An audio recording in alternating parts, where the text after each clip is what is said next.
அனைவருக்கும் வணக்கம். இன்றைய தினமணி செய்தித்தாள்ல என்ன செய்திகள் இருக்கு அப்படிங்கிறத பார்ப்போம். நேத்து பார்த்தீங்க அப்படின்னா, பாகிஸ்தானோட ஏர் ஃபோர்ஸ் வந்து JF-17 அப்படிங்கிற விமானம் மூலியமா இந்தியாவுக்குள்ள அட்டாக் பண்ணணும்னு நெனச்சிருக்காங்க. ஆனா இந்தியன் ஆர்மி அத டிஃபீட் பண்ணிட்டாங்க. சரிங்களா? இந்த 2 போர் விமானங்கள சுட்டு வீழ்த்தியிருக்காங்க. அது மட்டும் இல்லாம இந்தியாவோட எல்லைப்புற மாநிலங்களாக இருக்கக்கூடிய பஞ்சாப், ராஜஸ்தான், ஜம்மு அண்ட் காஷ்மீர் போன்ற மாநிலங்கள்ல பாகிஸ்தான் என்ன பண்ணியிருக்காங்க அப்படின்னா, ட்ரோன் தாக்குதல்கள நடத்த முற்பட்டு இருந்திருக்காங்க. அதையுமே இந்தியா முறியடிச்சிருக்காங்க. சரிங்களா? அதற்கு பதிலடியாக நம்ப என்ன பண்ணியிருக்கோம் அப்படின்னு பார்த்தீங்கன்னா, லாகூர், கராச்சி போன்ற மாநிலங்கள்ல பாகிஸ்தான்ல இருக்கக்கூடிய லாகூர், கராச்சி போன்ற பகுதிகள்ல இந்தியா திருப்பி தாக்குதல் நடத்தியிருக்காங்க. ட்ரோன் தாக்குதல நம்ம நடத்தியிருக்கோம். சரிங்களா? ஸோ இந்த மாதிரி மாத்தி, மாத்தி அட்டாக் பண்ணிக்கக்கூடிய ஒரு சிச்சுவேஷன் அப்படிங்கிறது தான் பார்டர் ரீஜியன்ல வந்து இருந்துட்டுருக்கு. இந்தியாவ பொறுத்தவரைக்கும் பார்த்தீங்கன்னா, ஆ நம்ப என்ன மாதிரியான மிசைல்ஸ பயன்படுத்துறோம், ட்ரோன்ஸ பயன்படுத்துறோம். எப்படி வரக்கூடிய எதிரி நாட்டு ஏவுகணைகள அழிச்சோம் அப்படிங்கிறத பத்திலாம் இங்க குடுத்துருக்காங்க. ஓகேங்களா? இந்தியாவோட இந்த ஹரோப் அப்படிங்கிற இந்த ட்ரோன் பொறுத்தவரைக்கும் பார்த்தீங்கன்னா, பாகிஸ்தான்களோட ரேடார்கள வந்து அட்டாக் பண்ணியிருக்கு. சரிங்களா? இந்த ஹரோப் அப்படிங்கிற இந்த ஒரு ட்ரோன பொறுத்தவரைக்கும் பார்த்தீங்கன்னா, இஸ்ரேல் கிட்ட இருந்து நம்ப இந்த ட்ரோன்கள வந்து வாங்கியிருக்கோம். சரிங்களா? அடுத்தது ஏவுகணைகளை வீழ்த்திய S-400 அப்படின்னு சொல்லி குடுத்துருக்காங்க. இந்த S-400 அப்படிங்கிறத நம்ம ரஷ்யா கிட்ட இருந்து வாங்கியிருப்போம். ஓகேங்களா? இந்த S-400 அப்படிங்கிற இந்த ஏவுகணைகள தாக்கி அழிக்கக்கூடிய இந்த ஒரு பாதுகாப்பு அமைப்பு. ஓகேங்களா? ஆன்டி மிசைல் சிஸ்டம் அப்படின்னு சொல்லுவாங்க. ஸோ இந்த ஒரு அமைப்புக்கு இந்தியா என்ன பெயர் வச்சிருக்காங்க அப்படின்னு பார்த்தீங்கன்னா, சுதர்சன சக்ரா அப்படின்னு சொல்லி பெயர் வச்சிருக்காங்க. சரிங்களா? இத பொறுத்தவரைக்கும் பார்த்தீங்கன்னா, 600 கிலோமீட்டருக்கு தொலைவுல இருந்து வரக்கூடிய ஒரு மிசைல கூட கரெக்ட்டா கண்டுபிடிச்சிரும். ஓகேங்களா? கண்டுபிடிச்சு அது 400 கிலோமீட்டர் கிட்ட வந்ததுக்கு அப்புறமா அத போய் அட்டாக் பண்ணி அழிச்சிரும். அந்த வகையில திறன் கொண்ட ஒரு வான் பாதுகாப்பு அமைப்பு தான் இந்த S-400 அப்படிங்கிற இந்த அமைப்பு. இத நம்ம ரஷ்யா கிட்ட இருந்து வாங்கியிருக்கோம். இதனுடைய பெயர நம்ம மாத்தி சுதர்சன சக்ரா அப்படின்னு சொல்லி பெயர் மாத்தி வச்சிருக்கோம். சரிங்களா? ஸோ எல்லை பகுதிகள்ல ஒரு பதட்டமான சூழ்நிலை தான் இருக்கு. அத தான் இங்க குடுத்திருக்காங்க. அடுத்ததா பார்த்தீங்கன்னா, "இன்னுயிர் காப்போம்" திட்டம் மத்திய அரசுடன் இணைந்து செயல்படுத்தப்படாது அப்படின்னு சொல்லி குடுத்திருக்காங்க. சமீபத்தில மத்திய அரசாங்கம் ஒரு அறிவிப்பு வெளியிட்டிருந்தாங்க. என்ன சொல்லியிருந்தாங்க அப்படின்னு பார்த்தீங்கன்னா, தமிழகத்தில எப்படி இன்னுயிர் காப்போம் திட்டம் அப்படிங்கிறது நடைமுறையில இருக்கோ, அதே மாதிரியான ஒரு திட்டத்த மத்திய அரசாங்கம் அறிமுகப்படுத்தியிருக்காங்க. அந்த திட்டம் எப்படி இருக்கு அப்படின்னு பார்த்தீங்கன்னா, நமக்கு ஆ இப்போ சாலை விபத்துகள்ல பாதிக்கப்படக்கூடிய நபர்களுக்கு 7 நாட்கள் வரைக்கும் ஆ சிகிச்சை அளிக்க போறாங்க. சரிங்களா? மத்திய அரசாங்கத்தோட திட்டத்தின்படி பார்க்கிறப்ப. அதேமாரி ரூ. 1,50,000 வந்து அதுக்காக செலவு பண்ணவும் போறாங்க. ஓகேங்களா? 7 நாள் வரைக்கும் மருத்துவமனையில இருந்து நம்ம சிகிச்சை பார்த்துக்கலாம். ரூ. 1,50,000 வரைக்கும் நமக்கு அந்த மருத்துவ செலவுகள வந்து பண்ணுவாங்க. இதுவே தமிழகத்தோட இன்னுயிர் காப்போம் திட்டம் அப்படிங்கிறது பார்த்தீங்கன்னா, நமக்கு மேல்மருவத்தூர் அந்த பகுதியில வச்சு தான் தொடங்கப்பட்டிருக்கும். 2022ஆம் ஆண்டுல. இந்த திட்டத்துக்கு கீழ சாலை விபத்துல பாதிக்கப்பட்டு இருக்கக்கூடிய ஒரு நபர நம்ம மருத்துவமனையில கொண்டு வந்து சேர்த்தோம் அப்படின்னா, அந்த மருத்துவமனையில சேர்த்தக்கூடிய நபருக்கு ரூ. 5,000 அரசாங்கம் குடுக்குறாங்க. ஓகேங்களா?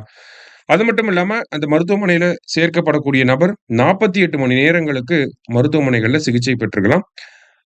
எவ்வளவு ரூபாய் அரசாங்கம் அதற்காக அந்த சிகிச்சைக்காக ஒதுக்கீடு செஞ்சிருக்காங்க அப்படின்னா, ஒரு நபருக்கும் ரூ. 2,00,000 வரைக்கும் அப் டூ 2,00,000 வரைக்கும் நம்ம ட்ரீட்மெண்ட் எடுத்துக்கலாம். சரிங்களா?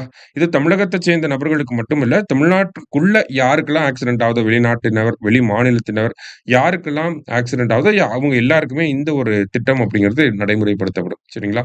சமீபத்தில தான் இந்த ட்ரீட்மெண்ட் காஸ்ட் அப்படிங்கிறத 1,00,000ல இருந்து 2,00,000 இன்கிரீஸ் பண்ணி இருந்திருப்பாங்க. சரியா? ஸோ நம்பளோட திட்டம் ஒரு மாதிரி வேற மாதிரி செயல்பட போகுது. அவங்களுடைய திட்டம் வேற மாரி செயல்பட போகுது. மத்திய அரசாங்கத்தோட திட்டத்தில நெறைய கட்டுப்பாடுகள் விதிக்கப்பட்டிருக்கு. அந்த கட்டுப்பாடுகள் தளர்க்கப்பட்டால் தமிழக அரசுல இன்னுயிர் காப்போம் திட்டத்தோட சேர்ந்து மத்திய அரசாங்க திட்டமும் செயல்படுத்தப்படும். அதற்கு முன்னாடி அத செயல்படுத்த மாட்டோம் அப்படிங்கிறத சொல்லியிருக்காங்க. சரியா? அடுத்ததா பார்த்தீங்க அப்படின்னா, இன்றைய திருக்குறள். இன்றைய திருக்குறள்ல என்ன சொல்லியிருக்காங்க அப்படின்னா, "ஏவவும் செய்கலான் தான்தேறான் அவ்வுயிர் போவோம் அளவும் ஓர் நோய்" அப்படின்னு சொல்லி குடுத்திருக்காங்க. தனக்கு நன்மையானவற்றை பிறர் ஏவினாலும் செய்யாதவனாய், தானாகவும் உணர்ந்து தெளியாதவனாய் உள்ளவனுடைய உயிர் போகும் அளவும் ஒரு நோயாகும் அப்படின்னு சொல்லி குடுத்திருக்காங்க. ஓகேங்களா? நமக்கு யாராவது நல்லது சொன்னாங்கன்னா, அத கேட்காம, நம்பளாவும் அண்டர்ஸ்டாண்ட் பண்ணி ஒரு நல்ல விஷயங்கள செய்யாம இருக்கோம் இல்லையா? அப்படி இருக்கவங்களோட உயிர் போற வரைக்கும் அது ஒரு டிசீஸ் மாரி தான். அது ஒரு நோய் மாரி தான் இருக்கும் அப்படிங்கிறத சொல்றாரு திருவள்ளுவர். திருக்குறளின் 848 அதிகாரம் புல்லறிவாண்மை அப்படிங்கிற அதிகாரத்துல. அடுத்ததா பார்த்தீங்க அப்படின்னா, அமெரிக்காவோட சிகாகோ மாகாணத்தில இருக்கக்கூடிய இல்லினாய்ஸ் அப்படிங்கிற இந்த பல்கலைக்கழகம் இந்தியாவுல மும்பைல பார்த்தீங்கன்னா, அவங்களோட கேம்பஸ வந்து தொடங்க போறாங்க. ஓகேங்களா. யுனிவர்சிட்டி ஆஃப் இல்லினாய்ஸ் அப்படிங்கிற இந்த யுனிவர்சிட்டி மும்பைல அவங்களோட வளாகத்த தொடங்க போறாங்க. அதே மாரி பார்த்தீங்கன்னா, போன வருஷம் இந்தியாவிலேயே முதன் முதல்ல ஒரு வெளிநாட்டு பல்கலைக்கழகம் இந்தியாவிலேயே முதன் முதல்ல ஒரு கேம்பஸ் ஓப்பன் பண்றாங்க அப்படின்னா, அது இங்கிலாண்ட சேர்ந்த சவுத்தாம்ப்டன் யுனிவர்சிட்டி தான். ஓகேங்களா. இவங்க தான் ஃபர்ஸ்ட்டு. அதுக்கப்புறம் தான் இல்லினாய்ஸ். ஓகேவா.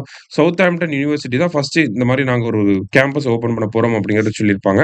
யுஜிசி ஃபர்ஸ்ட் இவங்களுக்கு தான் அப்ரூவல் குடுத்திருப்பாங்க. அதுக்கப்புறம் தான் இப்ப இல்லினாய்ஸ் அப்படிங்கிற இந்த யுனிவர்சிட்டிக்கு வந்து மும்பைல அவங்களோட கேம்பஸ் ஓப்பன் பண்றதுக்கான அப்ரூவல் அப்படிங்கிறது கிடைச்சிருக்கு. அதே மாரி இந்தியாவோட கல்வி நிறுவனங்கள் இப்ப ஐஐடிஸ்லாம் பார்த்தீங்கன்னா, வெளிநாடுகள்ல கேம்பஸ் வச்சிருக்காங்க. லைக் ஐஐடி மெட்ராஸ பொறுத்தவரைக்கும் பார்த்தீங்கன்னா, ஆ ஜான்சிபார் அப்படிங்கிற இந்த சிட்டில வச்சிருக்காங்க. ஜான்சிபார் எங்க இருக்கு அப்படின்னா, ஆப்பிரிக்காவோட டான்சானியா அப்படிங்கிற பகுதியில இருக்கு. அதே மாரி இலங்கையோட கண்டி அப்படிங்கிற அந்த பகுதியிலயும் ஐஐடி மெட்ராஸோட கேம்பஸ் வந்து வரப்போகுது. சரிங்களா? அதே மாரி ஐஐடி டெல்லி இருக்காங்க இல்லையா? இவங்க யுஏஇல அவங்களோட கேம்பஸ வந்து வச்சிருக்காங்க.